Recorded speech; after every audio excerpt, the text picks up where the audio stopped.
Okay. Try it out at your house. It's, of the slate cards that I've seen, that's the That's the standard slate card size. Okay, But, it's fine with me. It just came out today. yeah, I'm not wedded to a size. I know. I'm like, I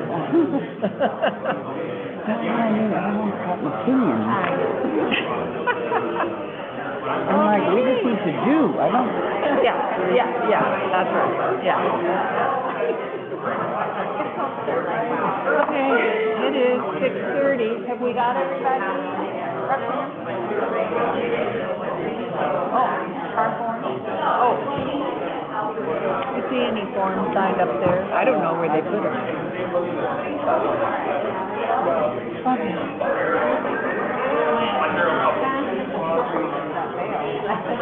Got my gavel.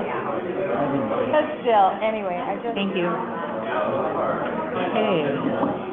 You make sure my phone's on silent, so, you know, my call at the most inappropriate time.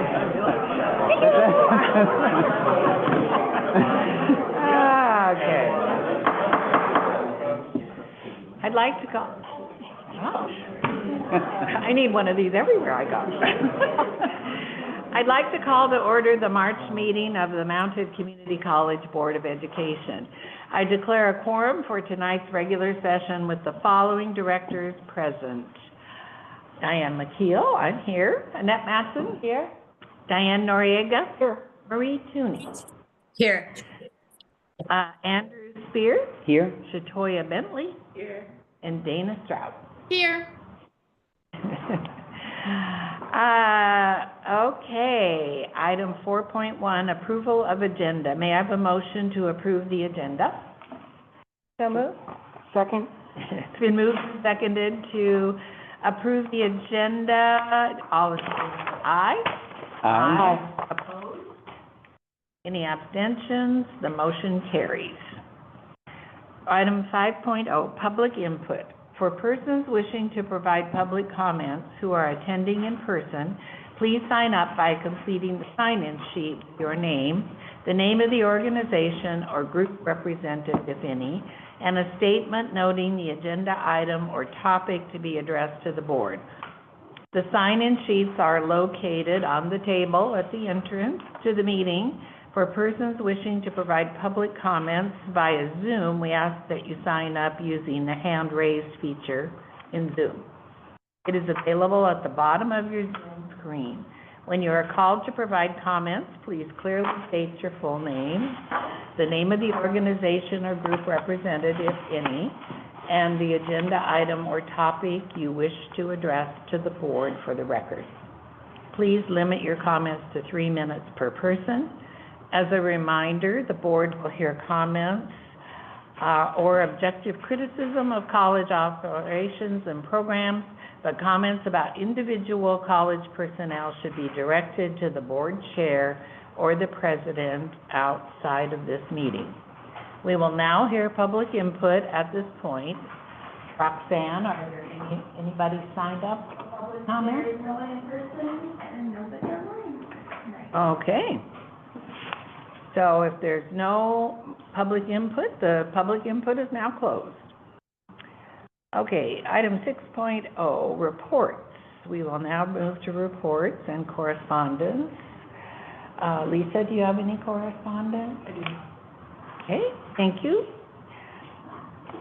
So we will move to a bond update. At this time, we will discuss the bond and the PAC and any updates in those areas since the last board meeting. So, Andrew, you want to start us off? Yeah. What are you thinking? Well, I guess I didn't. Monday, the 24th, we file our voter pamphlet statements in support of the bond.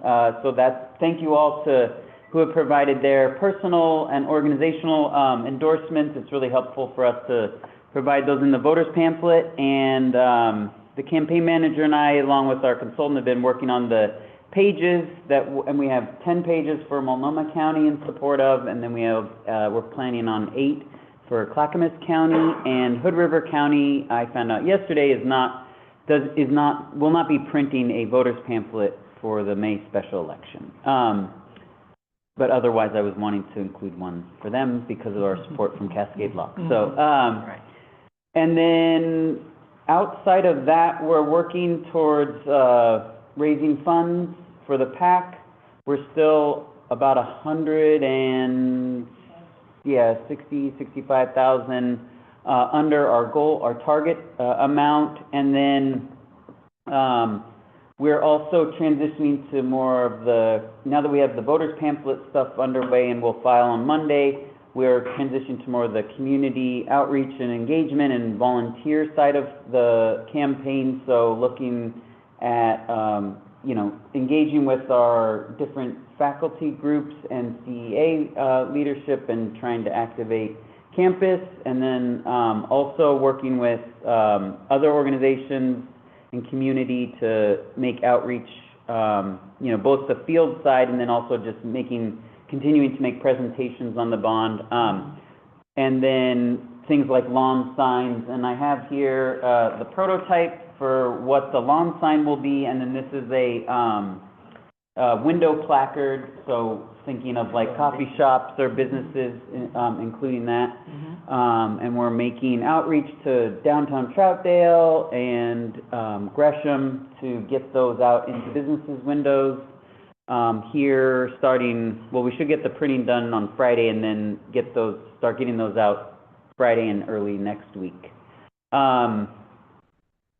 Outside of that, just thank you for everyone's support. I know I've reached out to some for endorsements and getting those finalized this week, so thank you. And then if the continued need is dollars in the door, strategically, we know right from our polling what we're facing in terms of the amount we need to get, right? To reach the pass, it's that 50% plus one. We know we polled under 50%, and in order to reach the targeted voters, we have the campaign goal or strategy of 5 mailed pieces out to the target demographics of voters we know will support us, but maybe aren't as likely to either participate in voting or unsure. And so that's the high ticket items with regards to the bond and need for getting dollars in the door. So, casting the net widely and engaging people is really important. So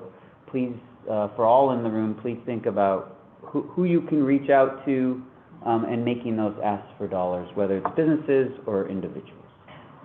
2 questions, Andrew. First of all, when I was reaching out to some of the electeds for endorsements, I was sending them the information on the bond site, that mhccbond.edu. So is that the information site? Will there be a PAC site? Yeah, so we have... Or is it up? I could not... We have I shared the PAC site last month. Okay. It was mhcc.com. Okay. And that's the PAC site. I did not get that down, so sorry about that. And on that site, we're flushing out the endorsement page, but there's a little bit of summary around the bond, what the investment categories are, and then there's 2 other pages, and then there's the giving page. And so we still need to flush out our endorsement page on that site, but... Okay. And then for endorsements that we get that are not going to be using the voter pamphlet statement, but still matter, especially for the campaign site and such. So how much documentation? I mean, is a verbal agreement? Do you want that in an email from someone? An email would be great. Okay. Yeah, and we're going to take and categorize the ones we have signed voter pamphlets for Right. now, and then categorize those by, business, industry, local government, or, put those on our page. But yeah, and then logos would be great if you can get like an endorsement to say like, I'll allow my logo to be included for the website. But think too, some of the others too, maybe there'd be somebody, a quote used in a mail piece or whatever. So, okay, Yeah. great, thank you. But otherwise, that's the broad brush update on the PAC side of where we're at. So look for next month, kind of give us next week to get things settled and get some planning done, and then early next month, we'll be rolling out with that kind of both one-on-one meetings with certain folks to get awareness out, and then thinking about some events like a lawn sign event and things like that to get people activated. Great. Thanks. Any other questions or comments about what we're doing with the bond? Okay, I think, May 20th is not that far away. I know. Let's just remember that. And we need all hands on deck. We feel very good about all of the positive feedback we're getting in the community. So we have we feel very optimistic about this bond passage, but we do need everybody working on this and getting the word out about the bond. So, yes, just remember May 20th, not that far away. Okay, thanks, Andrew. Okay, item 6.3, the Comprehensive Facilities Plan Update. Charles, when you're ready, we're ready for you. Always fun. And I think Roxanne probably moved me. Okay.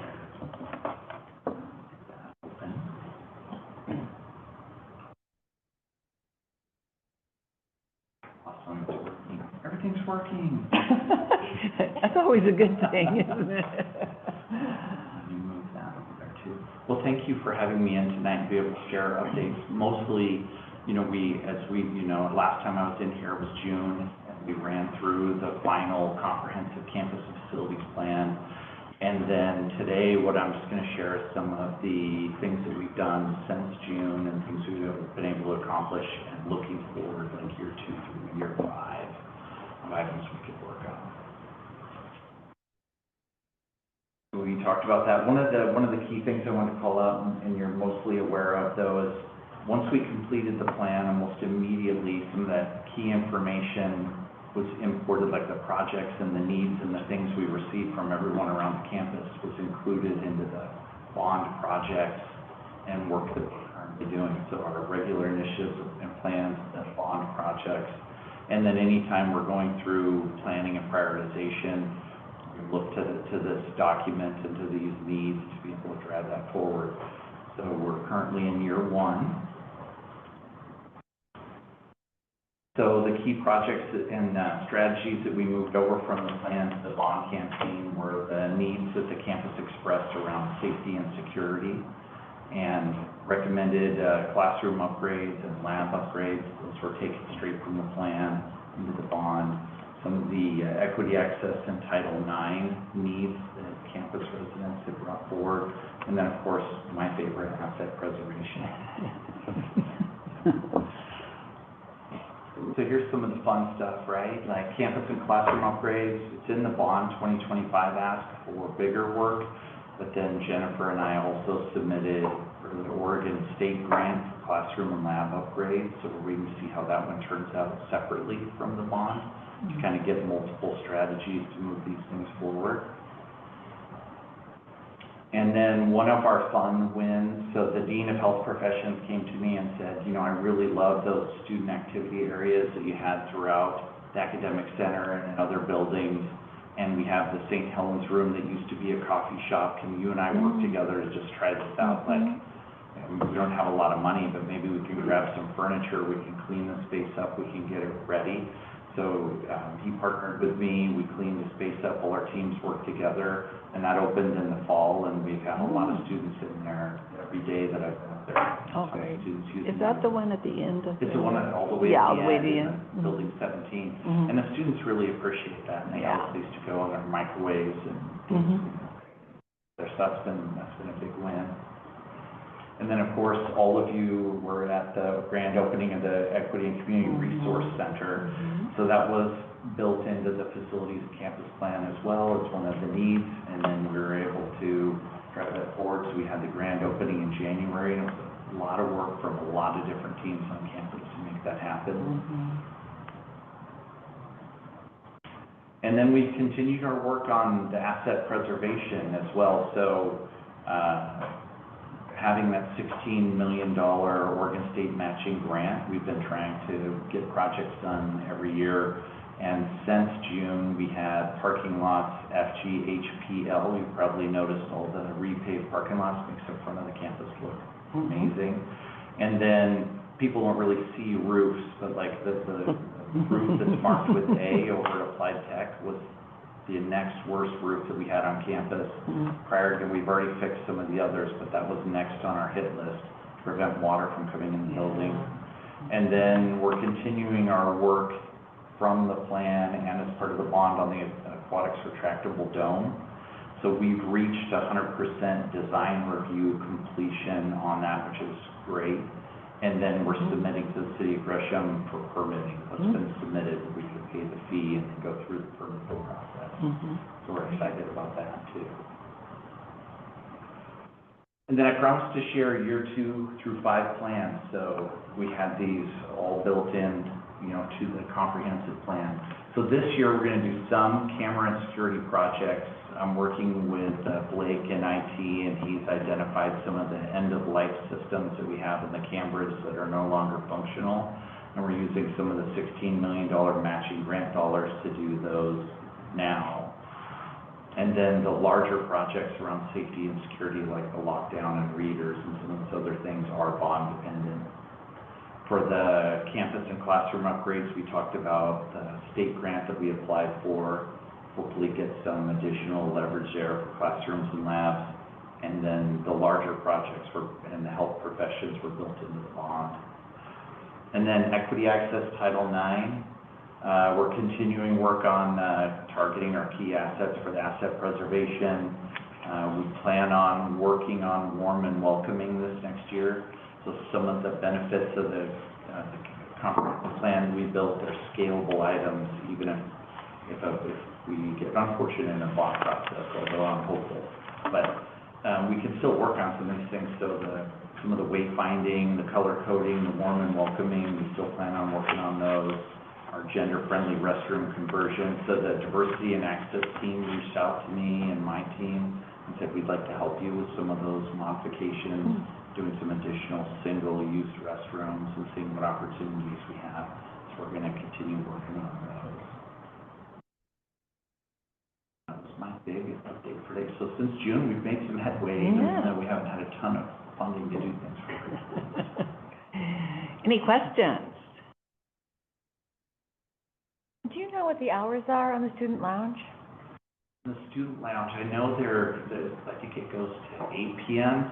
We've worked with the staff to kind of help monitor it, and they open in the morning. I think it's 8. Okay. One of the things in our student town hall that a couple of us heard were students that are here in the evening, having a place that they can go. So, yeah, but happy to hear that. And I know, I can't say exactly what their plans are, but Bhakti Rose has talked to me about future having more hours at the Equity Community Resource Center and to have staffing and things available. And I think wherever we can have opportunities for them is going to be really good. That's great. Other questions? Okay, thank you. Thank you so much. Thank you. Okay, item 7.0, business and action. The next item on the agenda is the consent agenda. May I have a motion to approve the consent agenda? So moved. Second. It's been moved and seconded to approve the consent agenda. Any discussion? All in favor say aye. Aye. All opposed say nay. Any abstentions? The motion carries. Okay, item 7.2, Mounted Community College District Agreement with Mounted Community College Classified Association. I'd like to invite Ross and Terry to present the Mounted College District Agreement and Mounted Community College Classified Association. So whenever you're ready. So as you're aware, we recently reached tentative agreement with the Classified Employees Association, and their membership voted to approve the agreement on March 17th. This contract will run through July 1st, 2024 through June 30th, 2027. And it's our recommendation that the board approve the tentatively agreed upon contract. Thank you. Any questions? Okay, may I have a motion to approve the Mountain Community College District Agreement with the Mountain Community College Classified Association? I move we approve the contract. I have a second. Second? It's been moved and seconded to, approve the contract. All in favor, say aye. Aye. Opposed, say nay. Any abstentions? Motion carries. Thank you.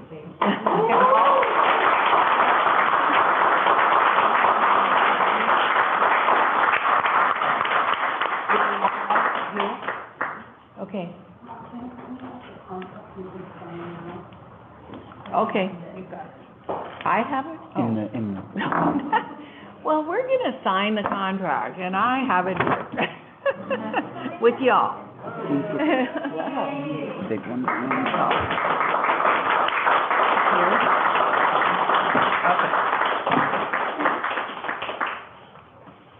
Okay, all right. Yes, Michael. Okay, let's go over here.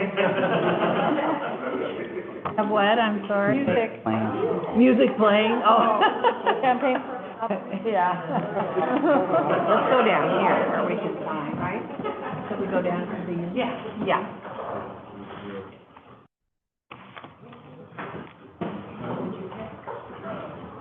Okay.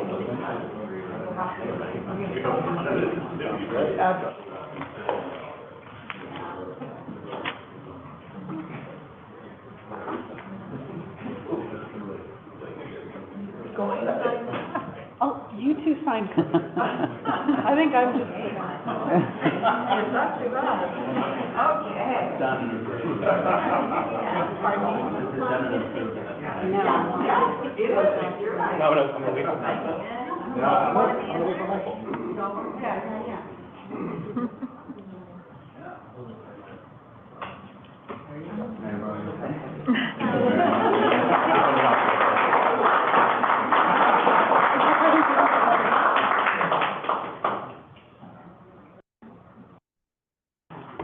Okay.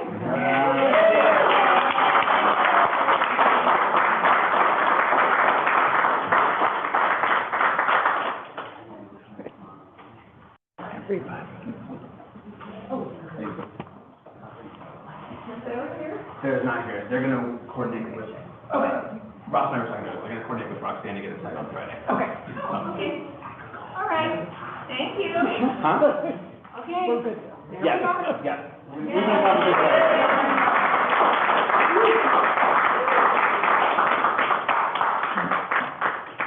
Okay.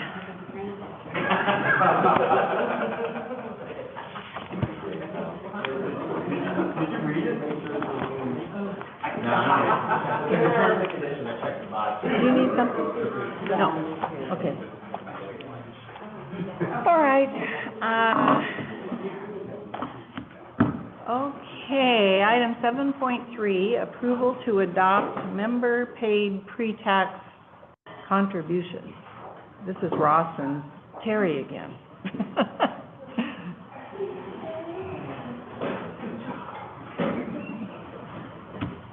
Go ahead. Okay. So this is just one part of the collective bargaining agreement where we have agreed that the college no longer pays the 6% employee first pickup, and we will be increasing the salary schedule by 6%. So we have to have this agreement signed so that PERS has an actionable item to implement those changes. Oh, okay. Are there any questions? Yeah, okay, I have ma'am. a question. Sorry, Dana. I Yeah. didn't see that hand. Yeah, go it's, ahead. it's okay. So I suppose I'm curious, how does this affect the Social Security contributions or future benefits? I mean, since those are based on their total gross salaries, then those would increase as well. So there would be some cost associated to increasing your gross salary by 6%. So are there any downsides to pre-tax contribution changes that might impact employees that they're unaware of? I don't think that there's any that they're unaware of. I mean, I think that there was a lot of conversation at the table and a full kind of understanding of, the proposals made. Will employees have an option to opt out? No. Okay. One thing that is beneficial is that for off-serve members, which the majority of represented employees are off-serve, their retirement calculation is based on their final average salary calculation, and that's based on gross salary. So this will increase their calculation for their pension. Great. Thank you. Okay, any other questions? Okay, may I have a motion to approve the approval to adopt member-paid pre-tax contributions? So moved. Been moved and seconded to approve. Any discussion? Okay, all in favor, say aye. Aye. Opposed, say nay. Any abstentions? The motion carries. Thank you, Ross. Thank you.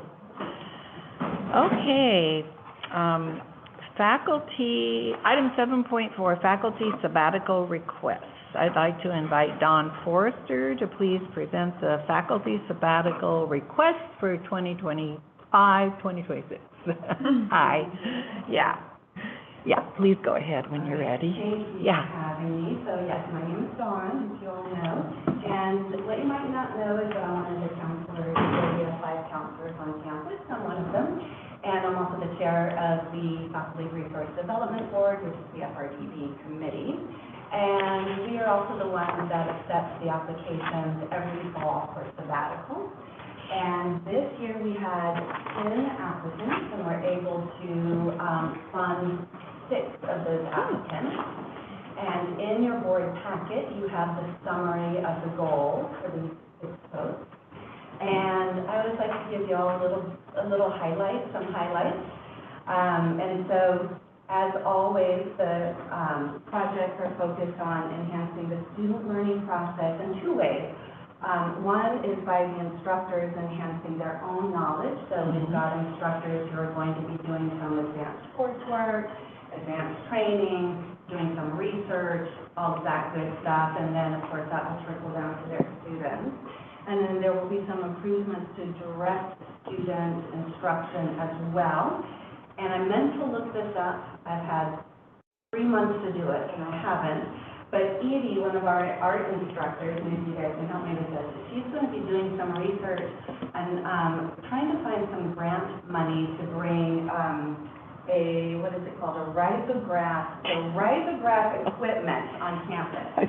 I'm so happy you brought that up, because that was my big question. I mean, what is that? I meant to look it up. I'm looking at Dawn because it's your department, but I'm not. Do you know what it is? It's a very specialized type of printmaking. It's like specialized and kind of primitive, yet. And allows them to do themes mainly, so they can do these little art books. Oh. And it's a printmaking technique, but allows them to do multiple copies using different colors, and it's a very creative thing, very interesting, and kind of gives them access to a different form of expression that they don't have otherwise. Pretty Nice. cool. Thank you. Yeah. I meant to look it up when I was at dinner. Thank you, Dawn. Yeah. So that's what that's part of Edie's project. You've got more information in your packet about what else she's going to be doing. But Kenny, who works in our automotive area, is going to be taking some advanced training on electric vehicles so that our students are current and up to date and can work on these cars safely. That's good. Daniel Davey, one of our music instructors, is going to be taking some advanced graduate coursework on conducting so that she can add to our current fundamentals of conductive music class. And then Erica is going to be reviewing and doing like a full audit of our game design program, which she developed in 2009, and she launched it in 2010. And she wants to look at the whole course, or the whole sequence of classes, make sure that the sequences make sense, and also you can imagine the amount of, I can imagine her world is changing every year, probably every quarter. So she's going to be doing kind of an overhaul with that, and then also troubleshooting areas where she has seen students kind of get stuck. So those are kind of the highlights. So she, identify and mitigate some common student roadblocks. And so what I didn't mention earlier, though, is that folks, full-time faculty submit their applications to the FRDD committee. We review them, and we approve or deny based on how much funding we have and applicability of the projects, and also in terms of their, like, when did they take their last sabbatical, or terms of service. And so these 6 have passed us, and so I'm here to ask for your support in the final step of this process to approve these 6 faculty members. Thank you. Any questions for Dawn? Oh, Marilyn. I see your hand up. Diane, my hand is related to the last item, so I'd be happy to wait and then ask my question after the board makes a decision about the sabbaticals. Oh, all right. Okay. Okay. Any questions for Dawn? Oh, okay. Well, thank you for coming forward. This is one of the most fun parts of what we get to do, is listen.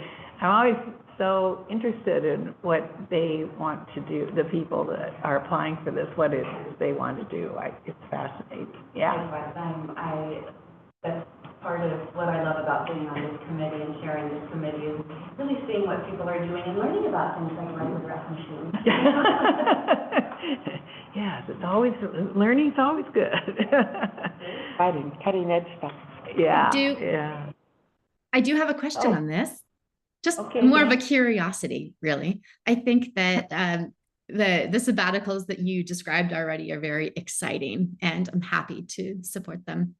I am curious to know what kind of structure is in place to ensure that there's diverse representation across the departments and the staff in terms of who has the ability or access, and if there's a tool to evaluate what kind of barriers might be in place for folks that haven't been able to enjoy a sabbatical yet.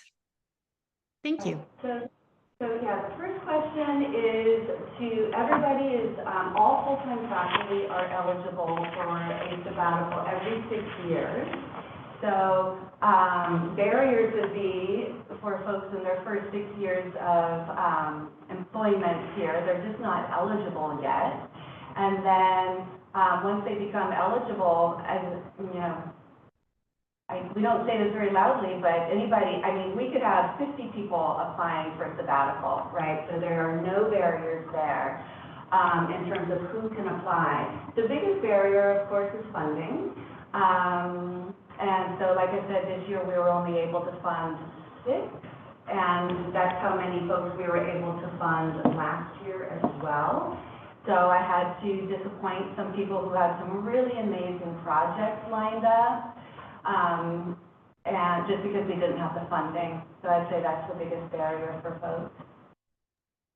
And then it's just a matter of who wants, this is work, right? Like, these folks really do a lot. And so it's up to people to decide, am I ready to step away from teaching for a term or 2 or 3 to work on some of these other projects and then implement them. Does that answer your question? Yeah, absolutely. I'm very curious to know who hasn't used the opportunity. I noticed you said, we don't really say this loudly, but everyone has the opportunity. And I guess I wonder who doesn't know and how we can empower them, over time, of course.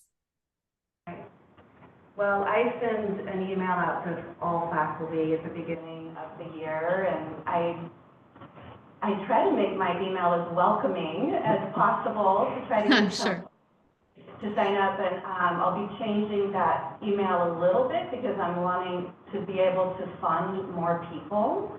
And funding is based on, like, so if a faculty member only takes a one-term sabbatical, that costs a lot for the FRDB committee. If they take 2 terms, it's less money for us. And if they take 3 terms, it's even less. Oh. Yes, because it has to do with their full-time faculty salary reduction and part-time faculty replacement. And there's just a bit of an imbalance there. Yeah. And so this coming year, this coming fall, I'm going to encourage people to apply for more than 1 term so that we can send more people. And again, I don't know that that is going to address your question, but the person who was next on the list was somebody from my department, and I love her project and really wanted her to do it. And so I'm like, dang it, you know, so I'm going to encourage people to apply for longer sabbaticals so we can send more people. Yeah. I was impressed, however, with the diversity of the projects. Yeah. Yeah, I mean, this is, you know, a good cross-section of our curriculum. Yeah. Everything from electric vehicles to music conducting. Yeah. Yeah, Right? yeah. There's a lot of these things. Okay. You need a motion to approve? I do need that. Thank you. Move Yes. to approve. Yeah. I'll second. Okay, it's been moved and seconded to approve the faculty sabbatical request. All in favor, say aye. Aye. Aye. All opposed, say nay. Any abstentions? The motion carries. Thank you. Thank you so much. Yeah, thank you. Bring some good news tomorrow morning. Oh, good. Well, we'll be interested in hearing about the project, too. Yeah. Sounds good. Yes, thank you. Okay, item 7.5, consideration of tuition and fees adjustment. Oh, okay. Yeah, okay. Okay. Just a moment, Jennifer. Good, Marilyn. Okay, Marilyn, yes. Thank you. I had a question about the PERS pickup, and this will be pretty quick. I'm not seeing what the exact what is it called? The item was that you all voted on, but did it specifically reference that it was PERS pickup related to classified employees? Because all I heard you all talking about was employees in general. Yes, we had to submit a specific resolution to PERS for classified employees based on the new contract. Okay, perfect. That's all I needed. Thank you so much. Thank you. Okay, Jennifer, go ahead.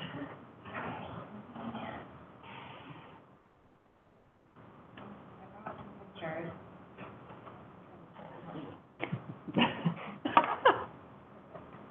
Okay, so this, probably like familiar, we looked at this last month, but I just kind of wanted to remind everyone where we are. This is current year tuition for credit hours, so we have 2 different ways of looking at this. The yellow bar is our statewide average currently. The red bar is Mount Hood, so we are $1 per credit hour above statewide average. We have a high at Lane of 145 and a low at Chemeketa at 104.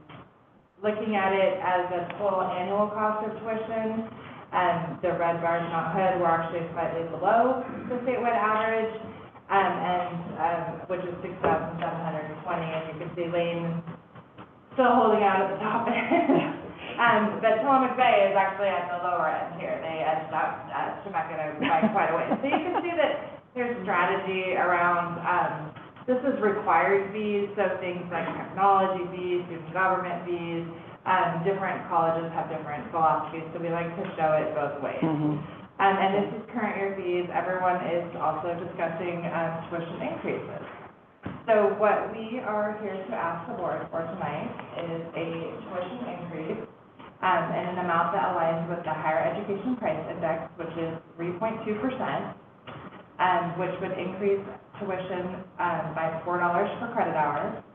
So that would bring our in-district, and out-of-district tuition to $128 per credit, our out-of-state to $259, so the out-of-state is just increasing, by the same percentage rate, although we have reciprocal agreements with all of the border states, so we have very, very few out-of-state students.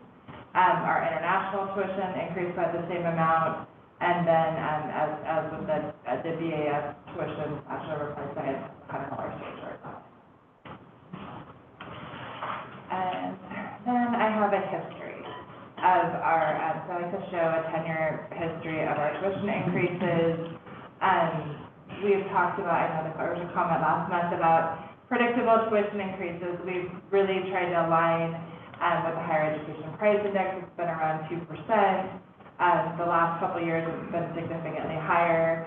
We like to also keep round numbers so we don't have to put change in our cashier drawers. And, so we round, so you can see like 2%. The last 3 years we rounded down to 1.7 or 1.6.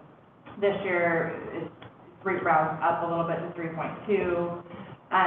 But in the years when we haven't had tuition increases, a lot of times what we've seen are these really big $7 and $8 credit hour tuition increases, which is really difficult for students that are here at that time, right? Yeah. Because it's a one term to the next, quite a large increase. Mm-hmm. So that's tuition, and this is one agenda item, so I'm going to talk a little bit about fees too. We have quite the process that we do to develop fees, both course fees that are included in your packet, and the administrative across-the-board fees. So these are our guidelines. We weigh it against, like, do we need to have a new fee, or should we just look at tuition increases? We look at what other community colleges are charging for fees, not just college-wide fees, but programmatic fees. We have this analysis that we look at to see if the course fees are covering the cost of unusual services, equipment, software, or materials. And then administrative fees should cover the cost of transactions. It's not just to generate revenue, so there's things behind that it's funding. And then there may be other fees that cover special services or processing materials. And then the packet goes into 27 pages of fees, which I'm sure you all very thoroughly looked at. But I do have one late addition that isn't in the packet, so I just want to call it out. Because we do start registering next month, and this is kind of a need to have because they need, what the departments do, the instructional departments, is they ask for a course fee increase, and then they ask for the corresponding increase in their budget. So this is an expense that they need to order software licenses for each of the students, and our respiratory therapy program, which is why it's significantly high. So they're asking for $142 increase in the fee cost to cover the 2 software licenses for the students.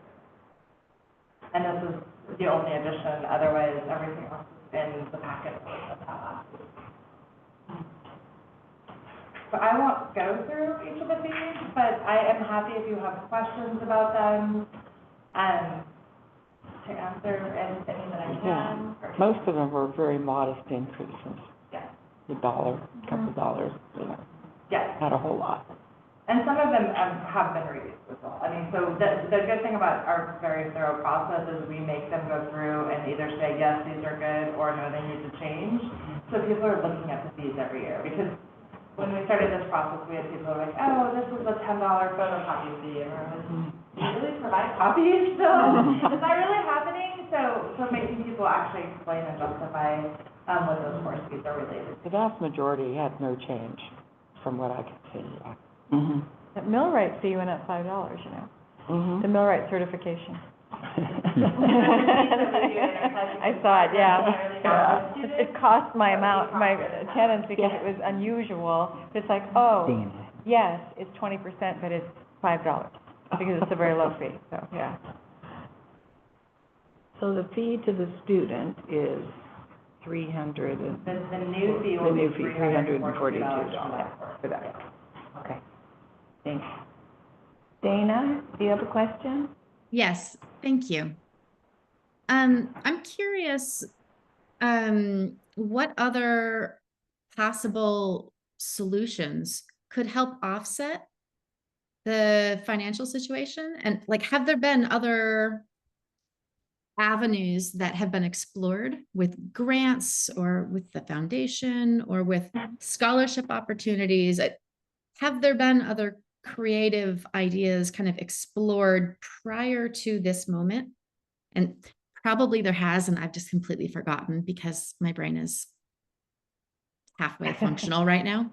So please help me remember. What else have we looked into?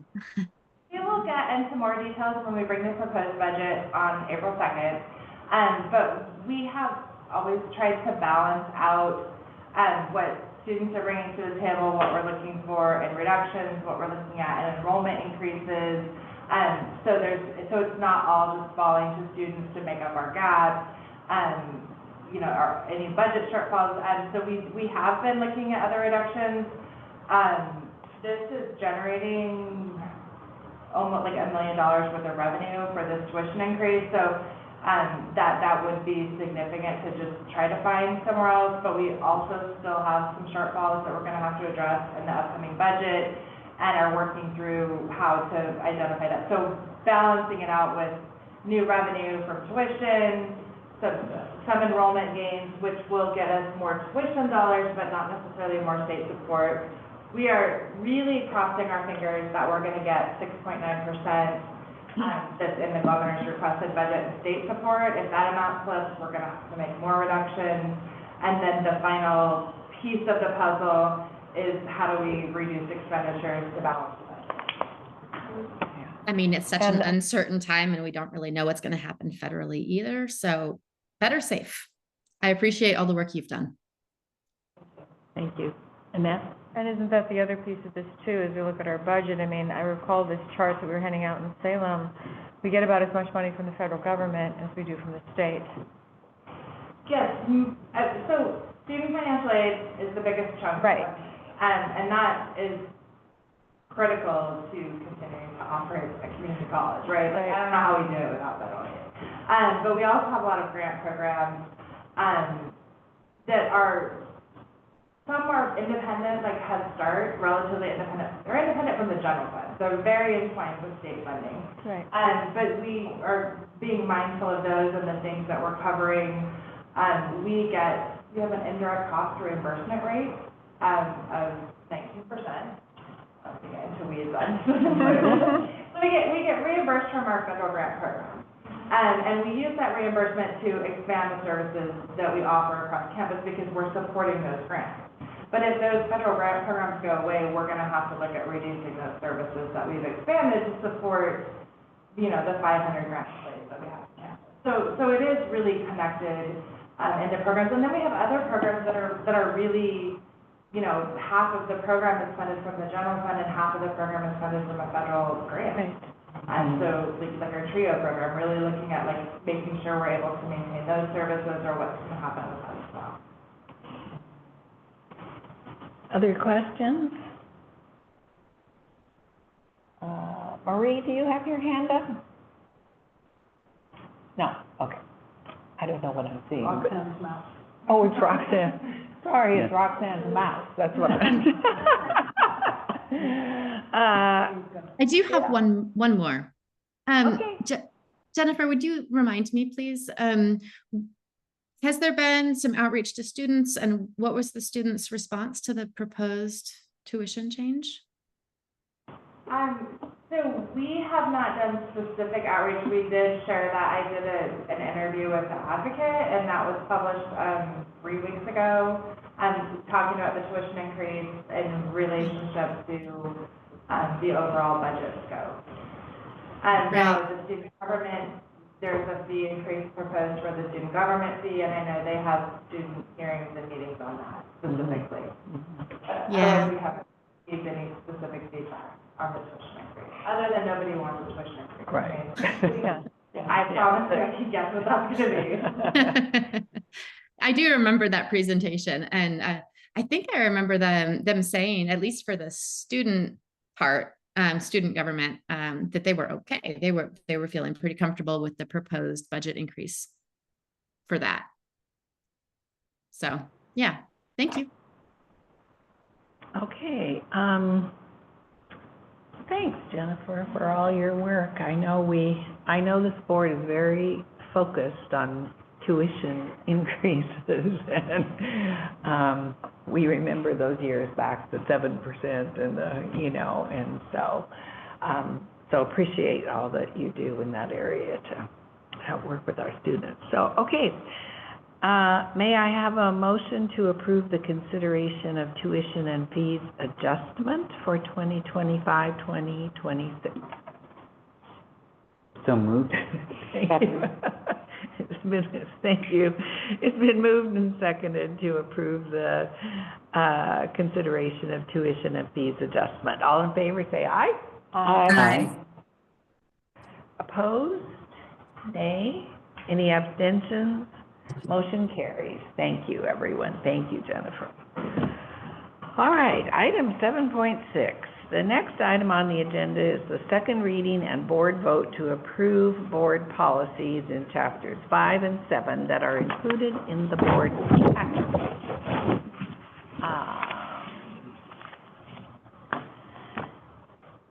Okay. Oh, okay. We're here. I'm losing my place. It's getting elongated. So on behalf of the board, we want to extend our appreciation for the feedback received on the proposed board policies and for the campus involvement in the policy review process. So, second reading, board approval, chapter 5, student services. Next, we will review and vote to approve the board policies in Chapter 5, Student Services. The board policy in Chapter 5 that is being considered for review and board approval is Board Policy 5140, Accessible Education Services and Student Disability Services. So, we have that up on the screen. So, do we have any questions on that, or?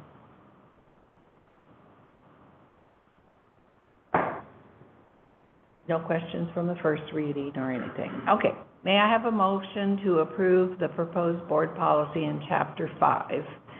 So moved. Second. It's been moved and seconded to approve the proposed board policy in Chapter 5. All in favor, say aye. Aye. Opposed, nay. Any abstentions? Motion carries. Okay, second reading for board approval of Chapter 7, Human Resources. Next, we will review and vote to approve the board policies in Chapter 7, Human Resources. The board policy in Chapter 7 that is being considered for review and board approval is Board Policy 7120, Recruitment and Hiring. Any questions since our first reading? So it's the language in red that's, that will, okay. That's the, This is a brilliant addition. Yes. okay, so may I have a motion to approve the proposed board policy in Chapter 7? Yes, so moved. There a second? Second. Thank you. All in favor, say aye. Aye. Aye. Opposed, nay. Any abstentions? The motion carries. That is the end of our policy review for board policies in Chapters 5 and 7. So thank you, everyone. Okay, we're at item 8.0, board member and committee liaison report. Before we get into the reports, we'd like to take a moment to review the draft agenda for April's work session and regular meetings.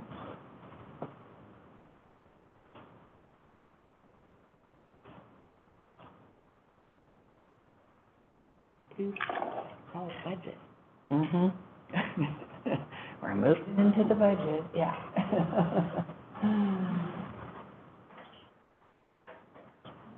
Okay, any questions about the agenda or additions to it, or? Yeah. It's not necessarily for next month, but I am curious if we could hear a little bit more from the union apprentice programs, providing board members a little bit more context and understanding of what all is being done within those programs. I don't think that all of us have toured them in person, and I think that there's a lot of context that will help us with our governance. And so maybe we could invite some of them here.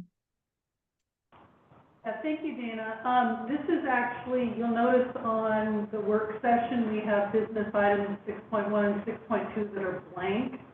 We're trying, that is a topic we're looking at trying to cover, but we don't have the timing nailed down both, because we're trying to include both the youth representatives and our on-campus people that actually can also speak to what we're doing on campus. So, right? We've got that on the agenda, or on the list to try to figure out. I'm really happy to hear that. Thank you. Also, my apologies. I have to duck out early. I'm experiencing more leg pain than normal. So thank you all for your good work tonight. Okay, thanks, Dana. Continuing recovery. Okay. Okay.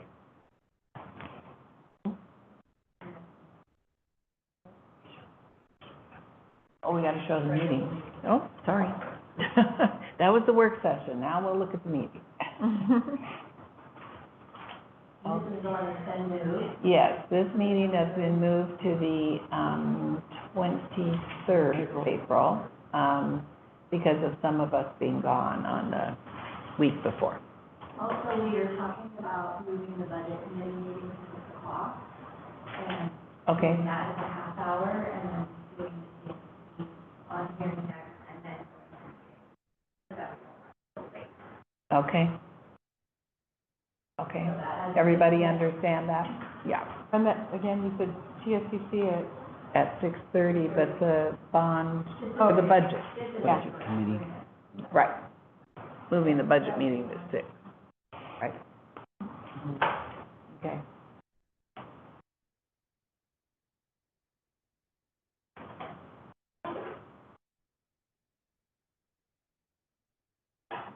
Okay. Okay. start at 6. I'll send everybody the Yeah. updates for that. Okay.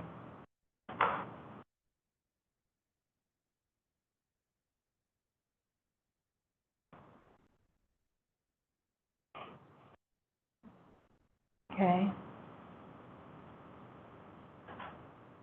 Okay. Any thoughts on that agenda? Anything you want to see added or different?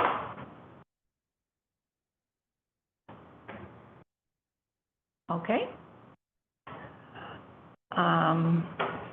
Okay, thank you.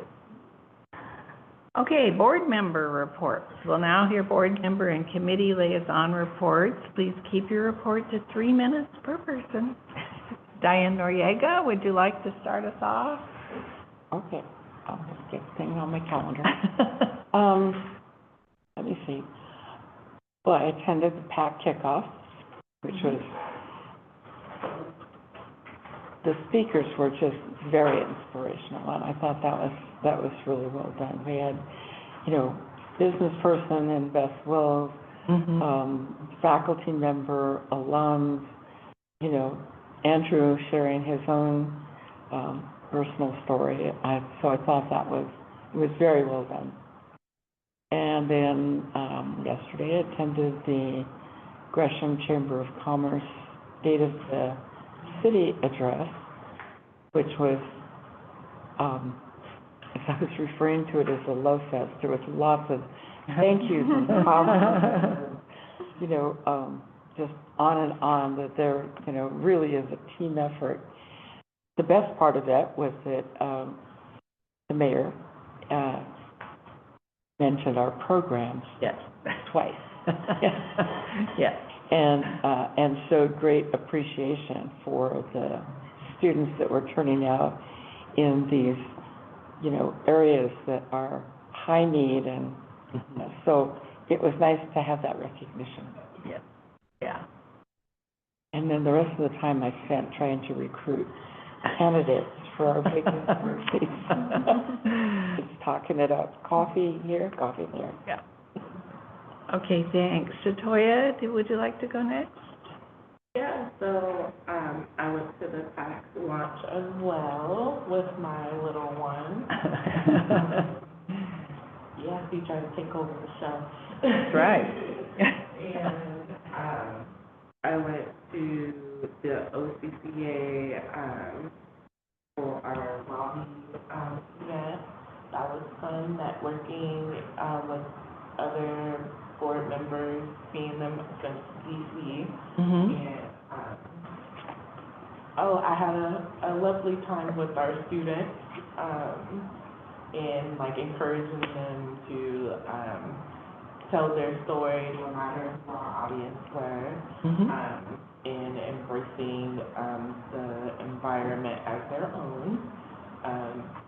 Yeah, it was really cool bonding with them. And, there was one more thing. Oh, I presented at Centennial, our bond, and really good response. They voted that same night. I went with Jennifer DeMint. They were, celebrating their athletes that night. Oh, So fun. we saw a lot of students and their parents walking in, and we're like, whoa, their board meetings are very lively around here. And they were celebrating the students, so that was cool. And so luckily we got to present after that, Yeah. instead of before that. Yeah. But, that was cool. Great, thank you. Andrew? Yeah, so a lot of it's been PAC-centered work, but the bond kickoff event was, thank you all for being there, and the collective support was really neat to see in one room.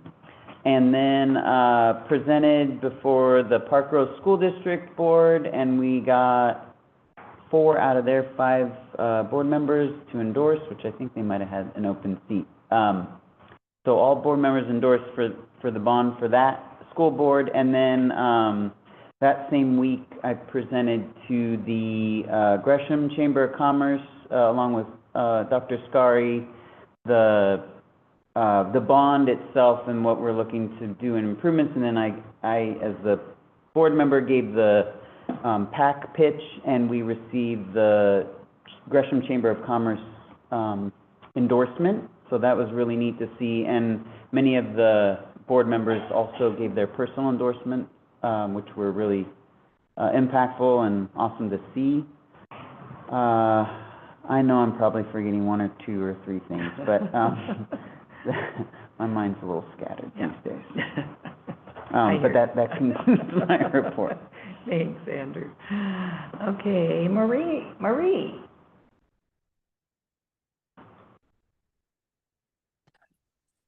Hi. Hi. So I think that was just this past month that we went to Cascade Locks with you and Diane and Lisa, and that I think that went really well. Everybody seemed very supportive, where we did the presentation for the bond again, or asking for their endorsements. And then let's see, the PAC kickoff, of course. That's the first time I've heard Andrew's whole story. God, you had me crying in public. That was awesome. Yeah, it was awesome. Very, very touching and inspirational at the same time. And then, and then we spent the day in Salem. I wasn't there for the 2 days, but I was there for the first day for the summit down there in Salem, preparing all the students for their presentations. And And I think that's all I've done. Other than that, I prepared a letter to send out to businesses and individuals to support the bond and endorse the bond, I mean, and trying to get those back before the end of this week. I just created a letter from the information from the PAC and included the Yes for MHCC link on there so they could make donations if they wish, or and also included the endorsement page. So I've gotten a few of those back and hoping to get more and continuing to send them out this week. So yeah, there's a lot of energy out there. I think there's a lot of good news. I haven't had really any negative response, except for the one fellow that owns quite a few properties in Multnomah County and also in Clackamas County. So he was trying to add it all up, but he definitely, he endorsed us and he's supportive, so that's great. Yeah. That's great, Bree. Thank you. Yeah. Okay, Annette. Yeah, first of all, thanks for that idea of sending out, I've been getting endorsements on the forms for the voter pamphlet statement, but that's a brilliant idea, and sending out the email, and then following up with phone calls for some of those, right? But that's great. Anyway, yeah, we had the board retreat on the 21st, of course, and the bond kickoff on the 27th, so I was just commented on. I also attended the OCCA Legislative Conference, the 5th being kind of like the orientation and the panels, legislators and others, and then many legislators we met with the next day. On the 14th, I attended the Columbia Corridor Association annual meeting and luncheon, and Mayor Wilson gave his State of the City address at that. On the 15th, the Snowcap dinner. Now, I was not there representing the college that night. I was representing my church, Gresham United Methodist, but it was great to see the college people there. Jennifer, Lisa, Tracy, others, but a really great event. And I look at all the terrific work that Snowcap has done these last 58 years in feeding and clothing people, and I guarantee you that our students, some of our students and some of their families, perhaps some of our employees have been through their doors and been helped by them. So it's a really amazing organization. And I was trying to remember, it was 115, 118,000 they raised that night. But as Beth Willis will tell you, every 85 cents for every dollar they raise goes directly back in services, food, clothing for people in our community. And that is a really exciting figure. They rely so much on volunteers. 318, that was the State of the City address with Gresham. Again, it was a love fest. It was really inspiring.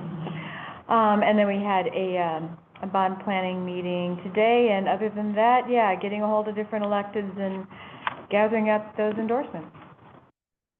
Great, thank you. And Dana went off, so, okay.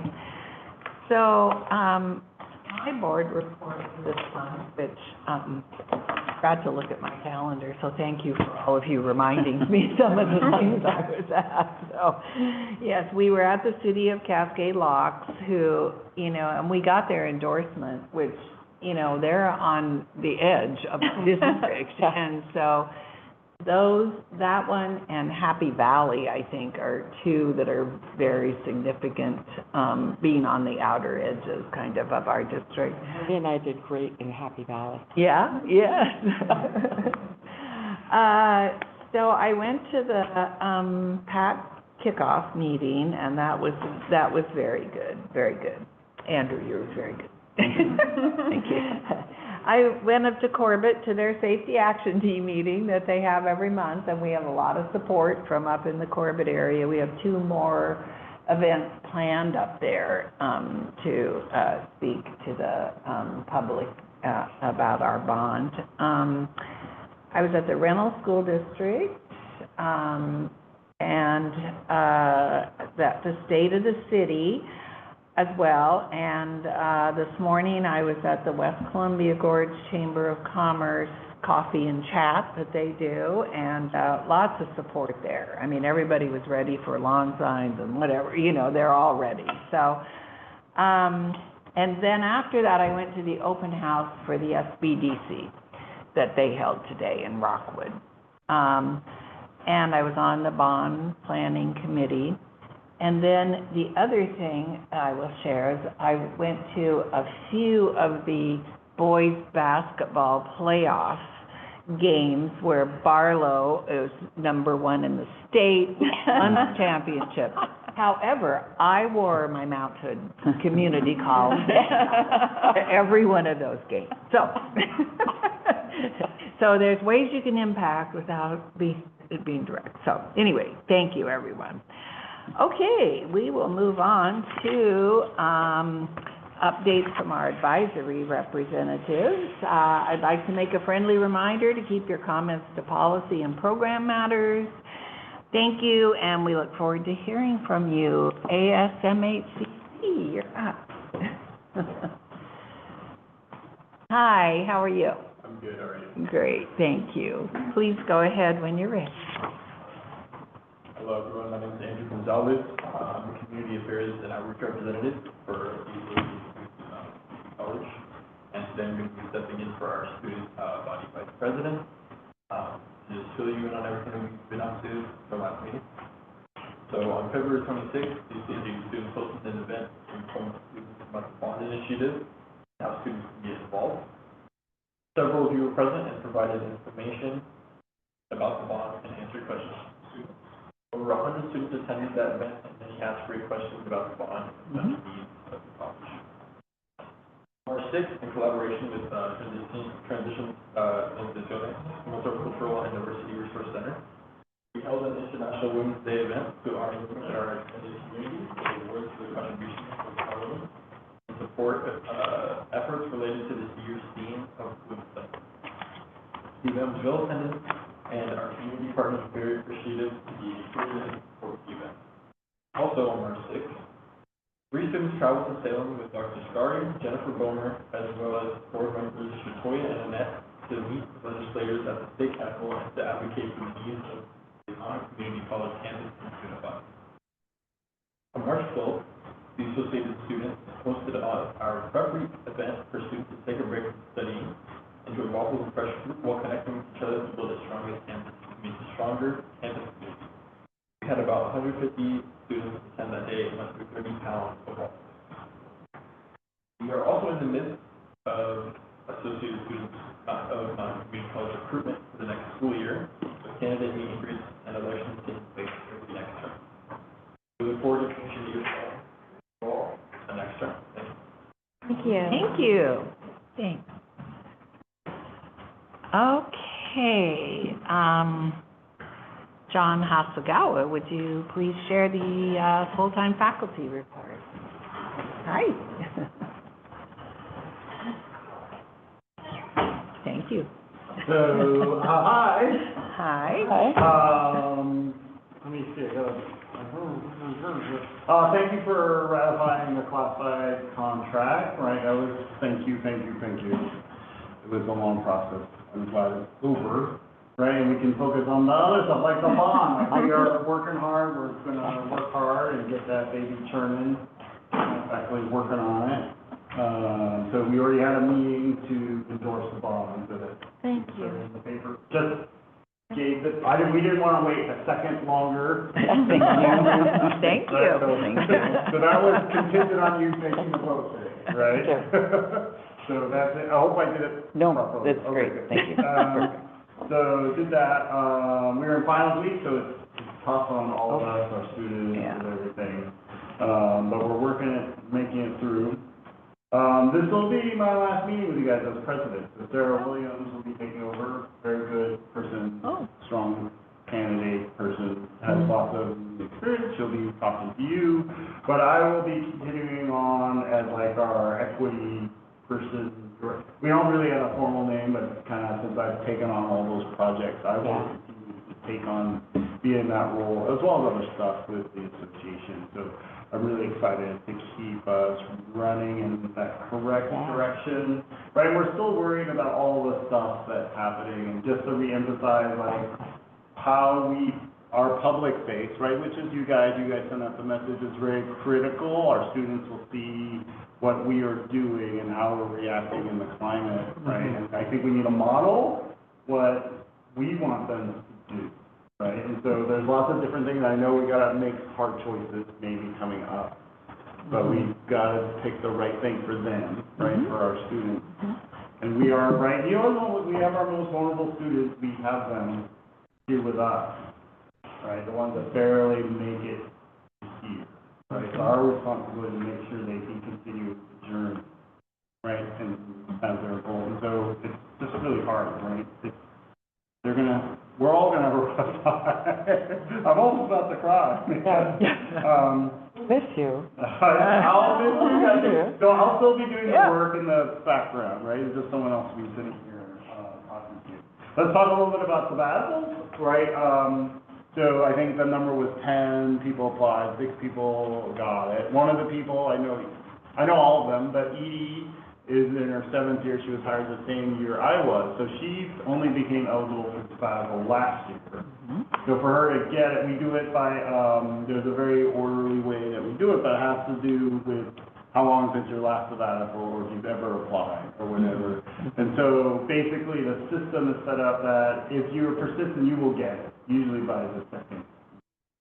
Right, so, because she's only been eligible for, this is only her second time she could have applied.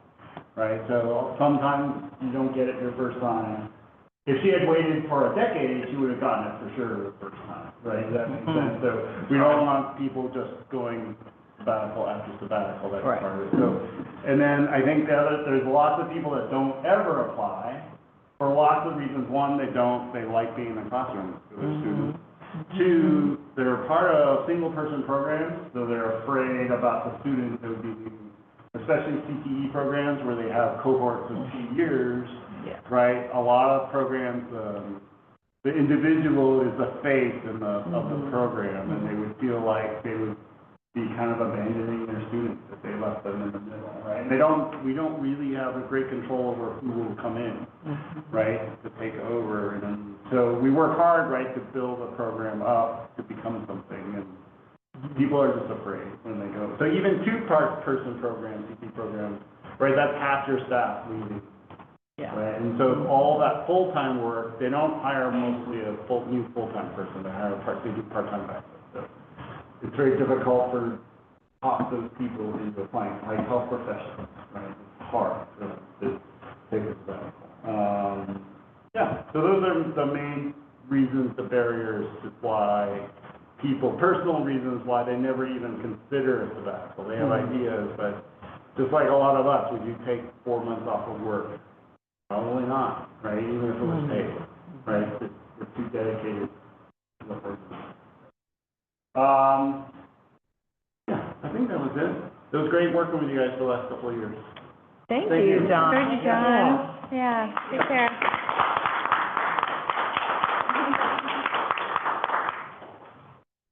Okay, Michael, will you share the CEA?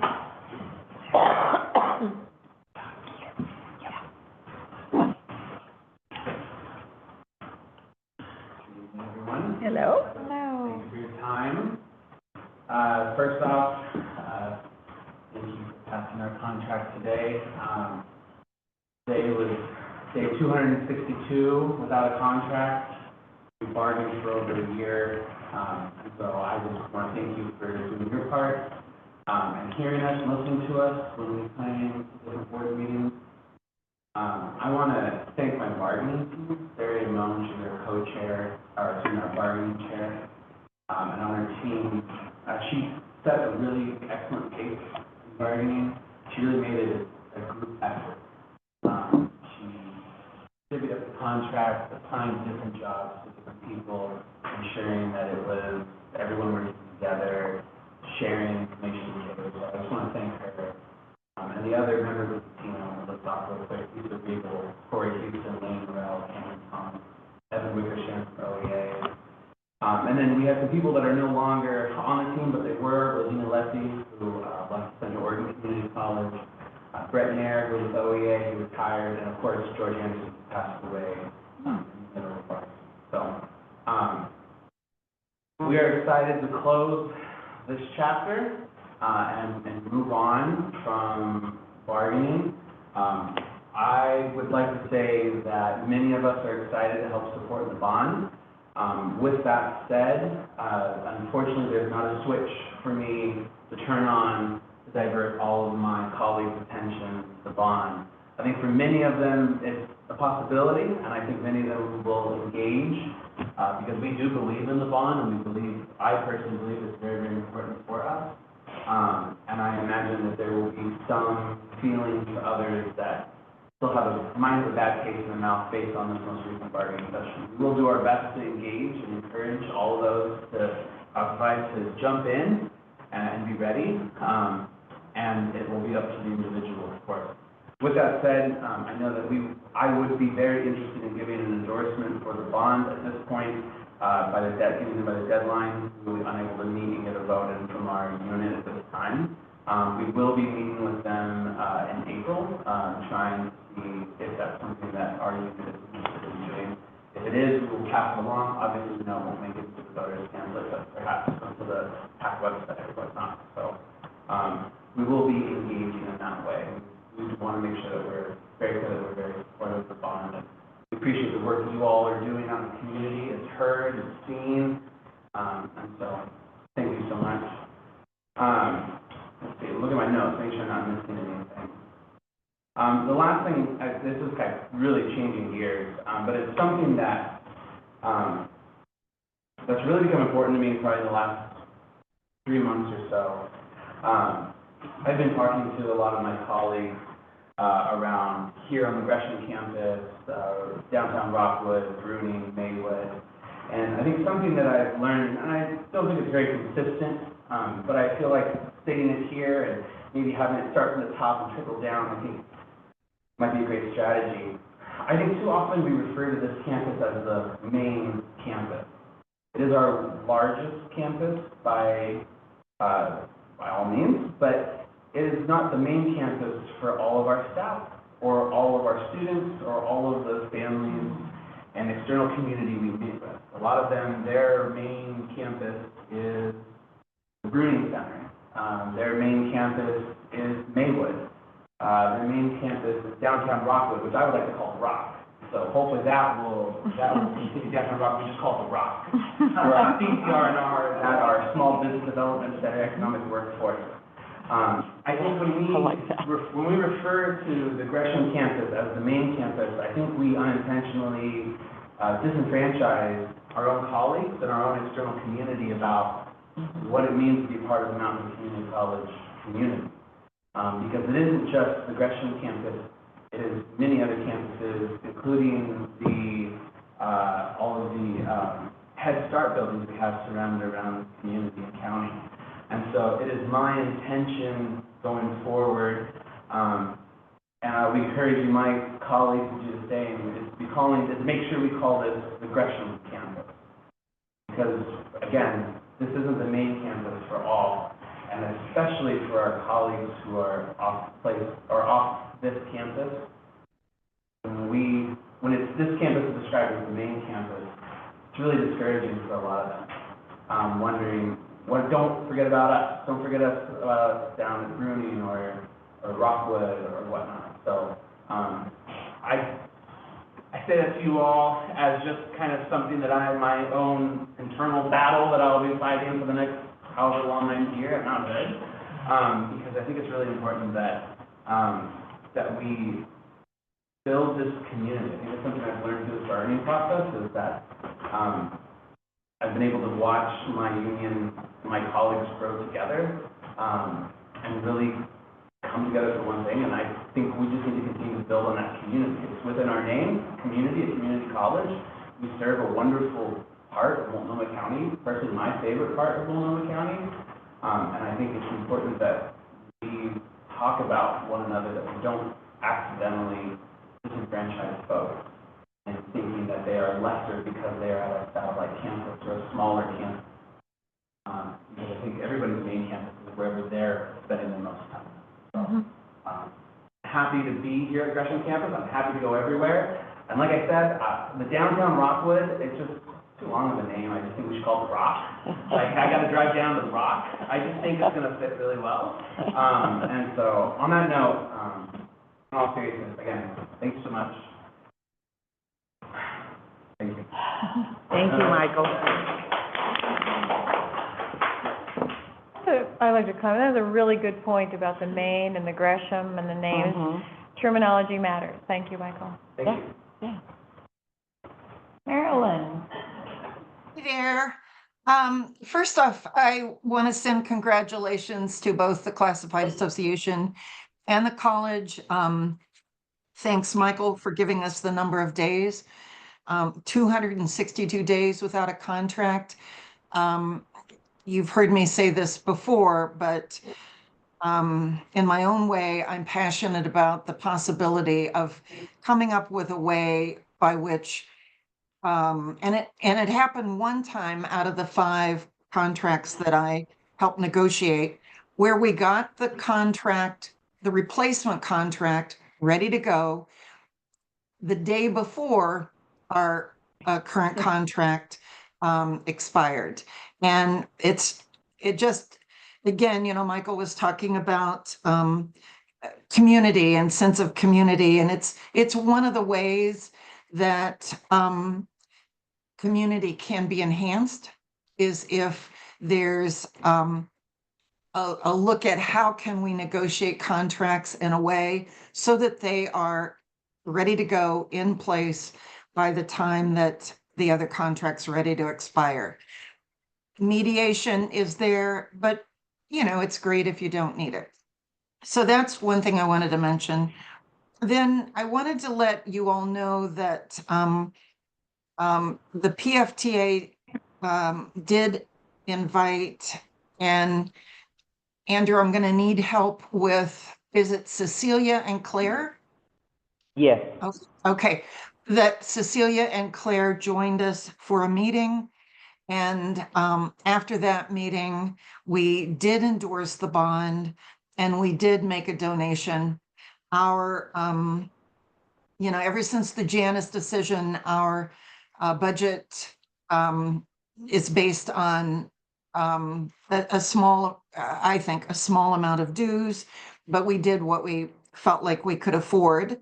And I also want to let you know, not that I'm asking for any pats on the back, but I personally made an endorsement and got it to Claire, and I also made a donation.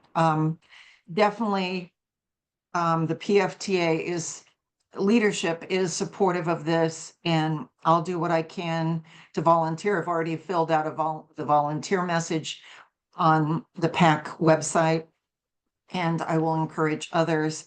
And all together, hopefully, we'll make this happen. Okay, thank you. Thank you, Marilyn. Yes. Okay, executive leadership has included their monthly division reports in the board packet, and we'd like to provide an opportunity to share any new updates that might not be included in the written report. So, John Hamblin, do you have any updates to share with us?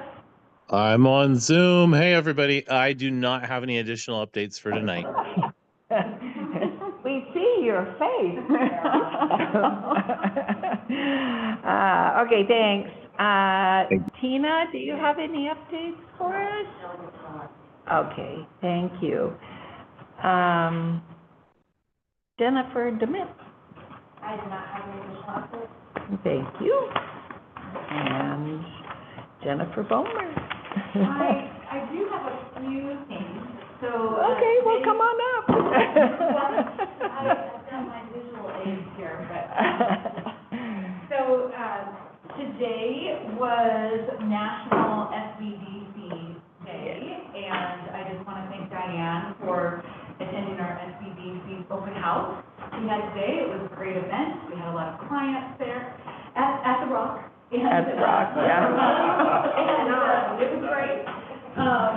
And I also just want to lift up this weekend. It's our Ways and Means hearing. And as part of their roadshow, the committee will be at the NHCC campus from 10 to noon in the theater, and it's a great day to have everybody there out in the audience. Yes.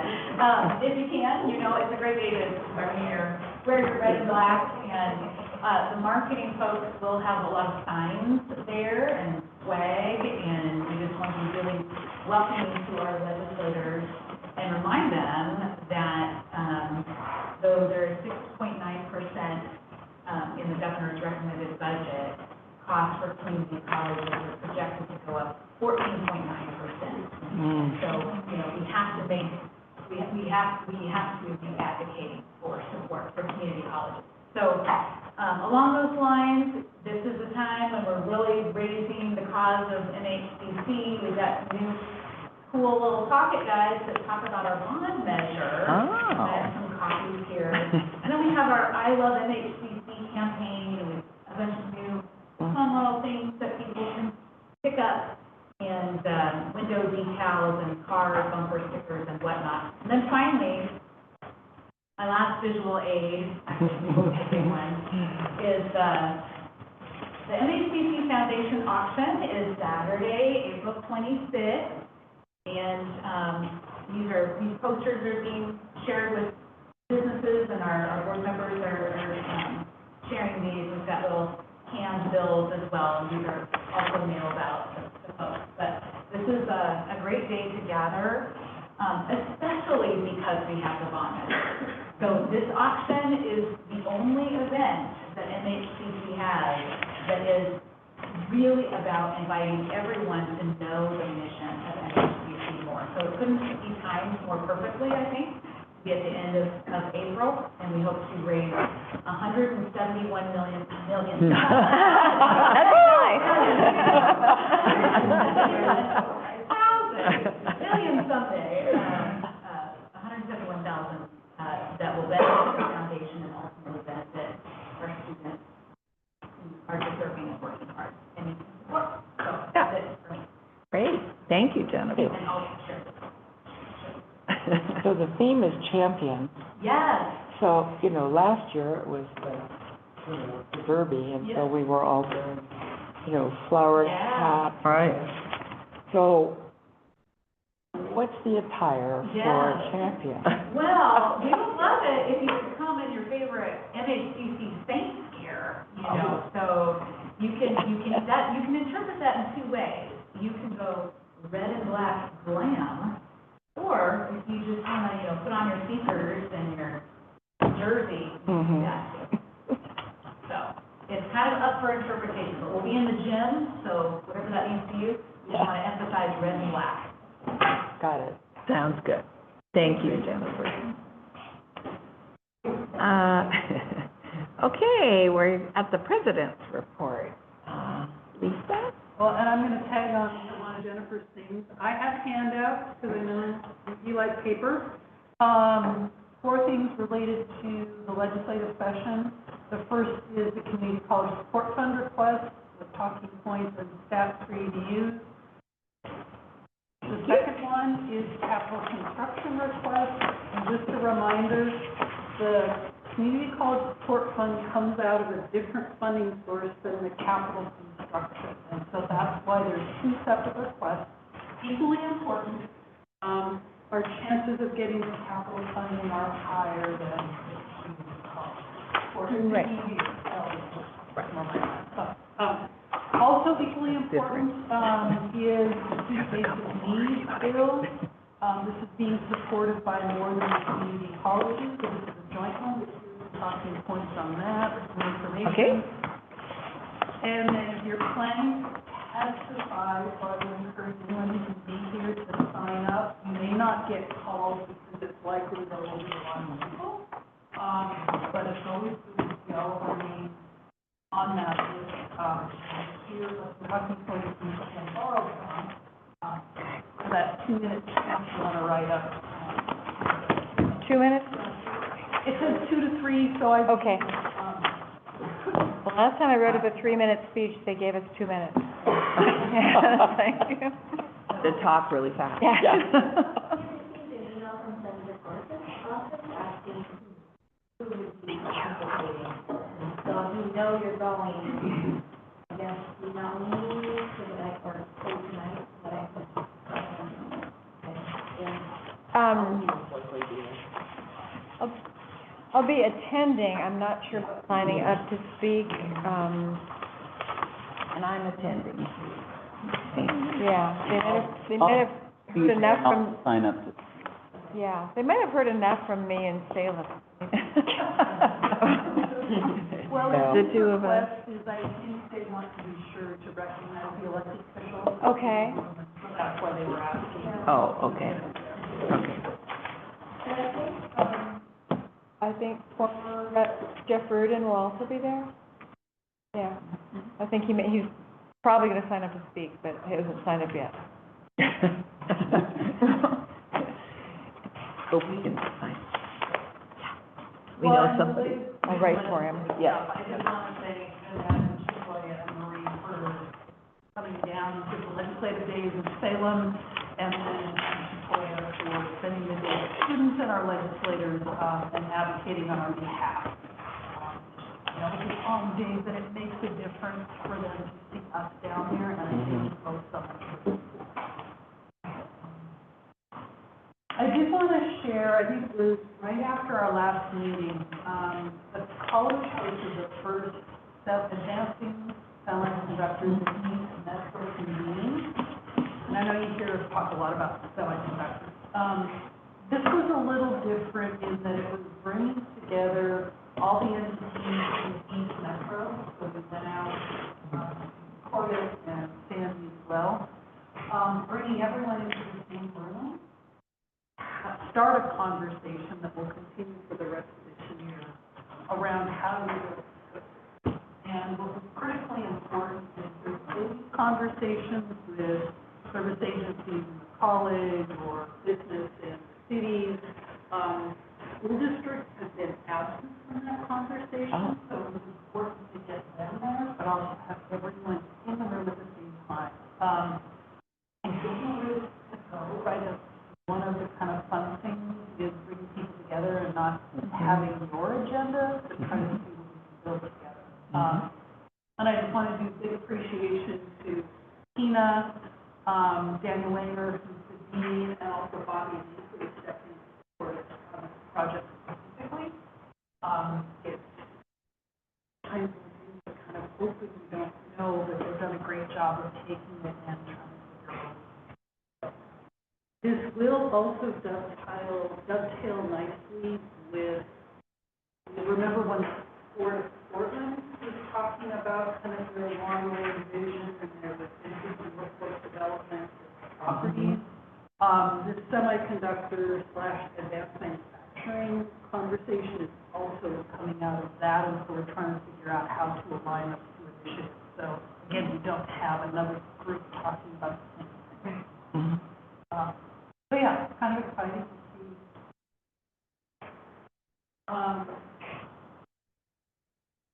And then ending on my favorite high note, enrollment.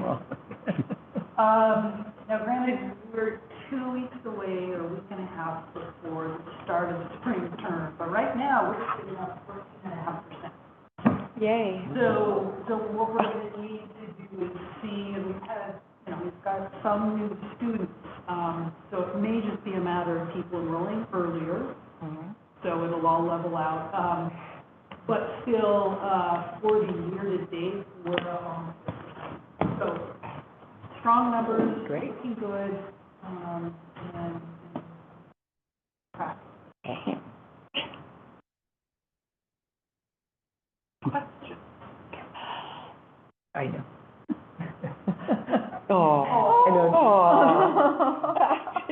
Marie, you have somebody that joined you there. How cute. We love that. Cutie. Sorry, I got all our kids and half our grandkids in the other room. We love it. Thank you. Yeah, we're all in Mexico. We got more coming tomorrow and more on Saturday. Wow. All of us, yeah. It's my granddaughter. Oh, very sweet.